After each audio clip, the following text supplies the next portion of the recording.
Hello, and welcome back to my channel. I am Shauna from Created and Made, and today I'm going to be showing you guys how to make this tie-dye tissue paper using just some tissue paper from the Dollar Tree and Dylusions Ink Sprays. After we make our tissue paper, I'm also going to be showing you guys how I made this really cute mixed media tag, so stay tuned.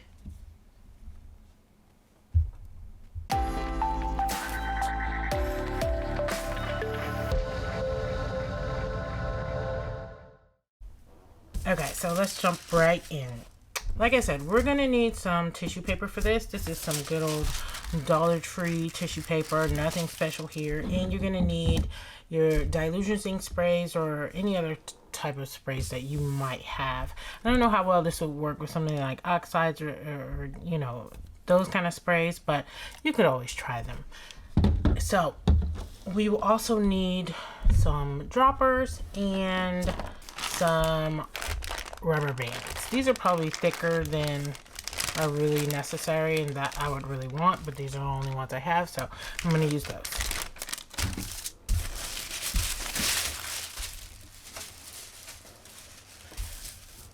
The first thing you want to do is just fold your tissue paper up in some sort of fashion. It really doesn't matter how you do it. You could ball it, you could twist it, you know. You just want to get it folded up so that you can put the rubber bands on and the paper will be in some sort of, not a design, but it'll just be folded in some way. Now you just want to go ahead and rubber band the paper. I'm not following any sort of pattern. There's no rhyme or reason to it. I'm just adding rubber bands to the paper however they go on there. I'm gonna add one more here.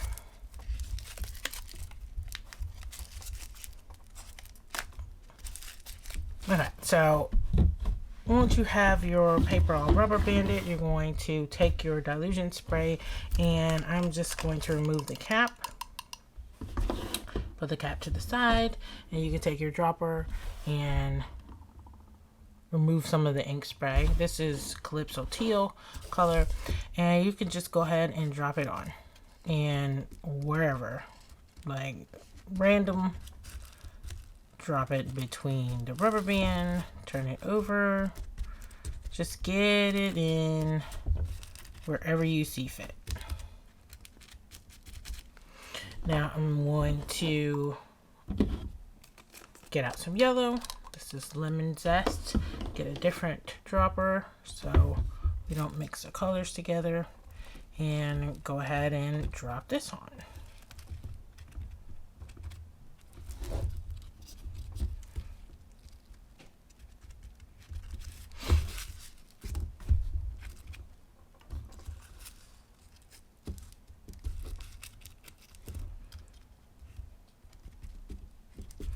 Now, I tried this just using the sprays as is, spraying them out of the bottle, and I didn't get as good of a result as I would have liked. I didn't get that sort of traditional tie-dye look. I don't know why, but I just feel like being able to control where everything is being placed helps to get the look that we're going for. And with the spray, when you spray, it just kind of goes wherever it wants to go. You're not really in control of the placement of it so much, not as much as you are using a dropper. Now this is going to end up being green heavy because the blue and the yellow have mixed together to make a green, and I'm also adding green. So once you've put all three of your colors down, you can go back in and sort of fill in the gaps with some colors that might have gotten overshadowed during the application process. So I'm going to go back in with some more blue. Okay, so once you've applied all that you're going to apply, you just put it off to the side, and it is going to be set aside to dry for a good long while. I mean, ideally overnight, but you can get away with maybe 3 or 4 hours as well. If you can put a heat tool on it as well to speed up the process, but I'm just gonna put that off to the side, and I'll be right back. Okay, with this next piece, I'm just going to actually fold it into a triangular shape just to change it up, give us a different design in our final print, our final tie-dye pattern. And I'm going to fold it up again. And I'm just going to keep going till it's small enough to put my rubber bands on. Okay. Now we have that, and I mean, I'm just going to fold it over so that I can easily rubber band it. And add the rubber bands. Again, I'm not placing these rubber bands in any sort of pattern. There's no trick to it. I'm just getting some places where it is gathered together. I'm going to go with a third one. And there we go. Now, I have washed out my droppers. And I'm going to need a fourth one because this set has 4 colors. Go in with the desert sand.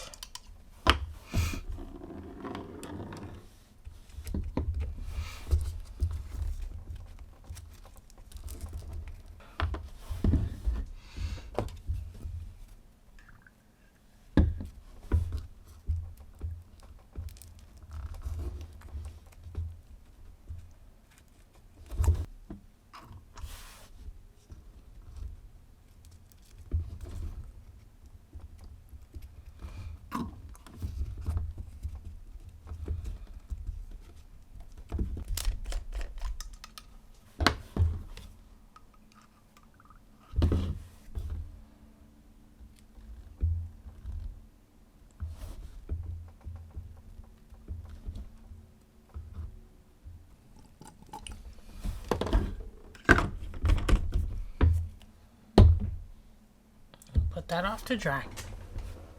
With this last one, we're just going to see what happens when we ball it up. So just go ahead and get it all meshed up and get some rubber bands on.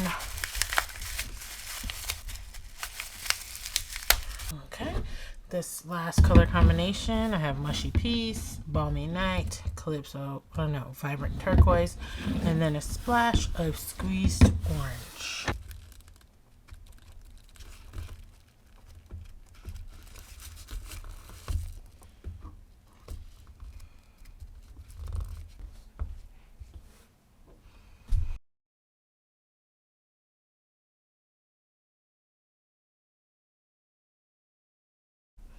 Okay, so it's time for the big reveal. I have the 3 here that I did on camera and then a couple that I did off camera. So let's go ahead and get these opened up.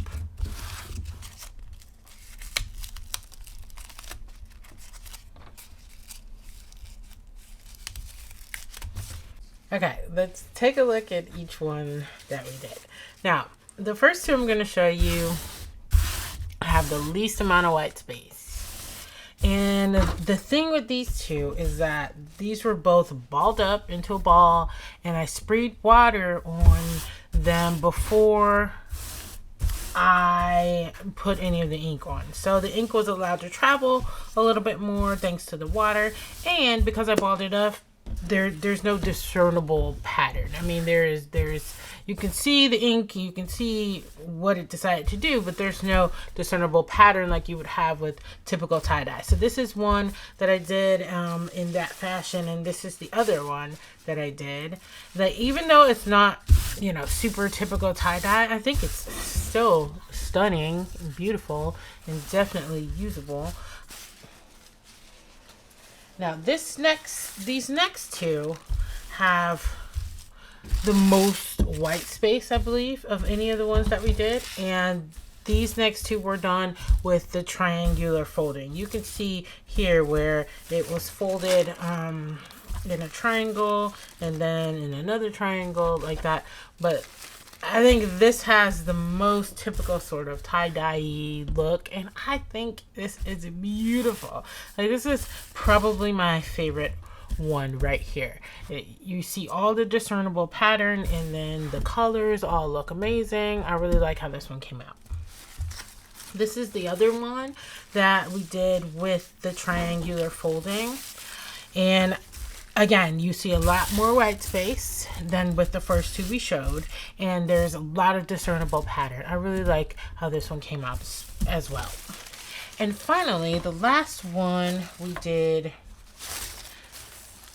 was this one, and this one was just folded up with no rhyme or reason. There was no triangulation, there was no balling. I just folded it without really paying attention to what I was doing with the folds. And while you see some pattern here, right, it's not as clear as with the triangular fold. So I think you can do this with however you want. If you want the white space and the clear patterning, the triangular fold is the way to go. If you want a little more random but still want some pattern, then this is the way to go. And if you just want completely random, then balling it up is what you want to do. Okay, so let's go over how you might use some of this tie-dye tissue paper. First, I'm just going to do a tag. But you first want to identify a part of the pattern that you want to use. I kind of like what this is doing here. So I'm just going to cut this piece out of my tissue paper.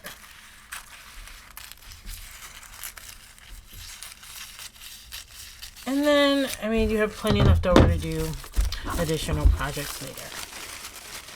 Now, because I did this with Dylusions, I am going to add sort of a finish over the top. Now, I'm going to do that with this gloss varnish. Now, the way I'm going to apply this is I'm going to be using my gel plate.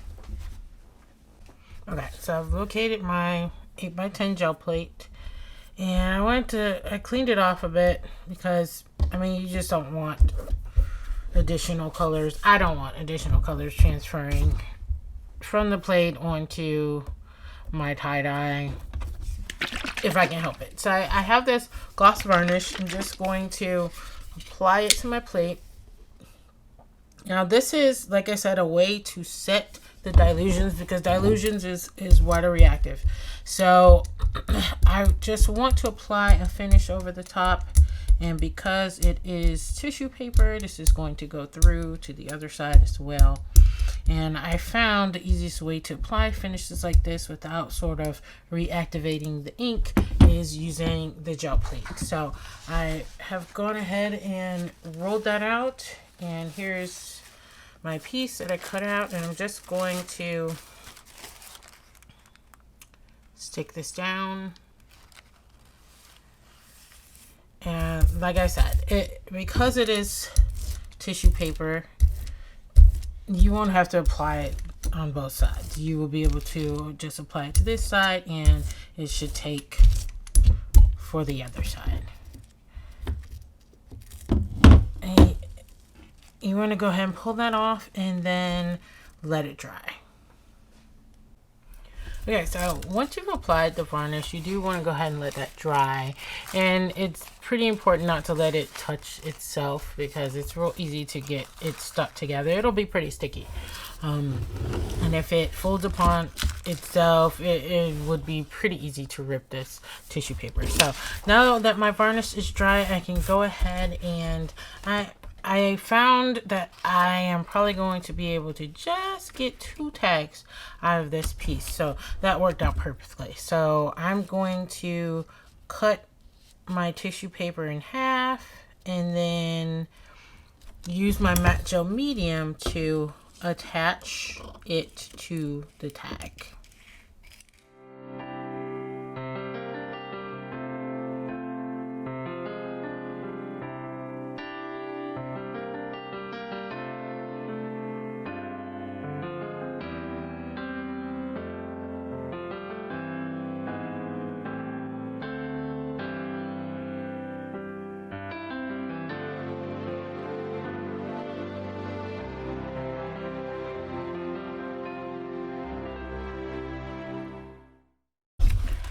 So this is what it looks like when it's all dry and trimmed. I cut off all the excess around the sides. This was the two from the green themed paper, and then this one was just a scrap that I had from that color set that I did like this. So I think that came out pretty cool. Now let's go ahead and make something with this tag.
Okay, so this is what I came up with. This is the tag that I created to make use of this really lovely tie-dye paper that we were able to make with our Dylusions Ink Sprays.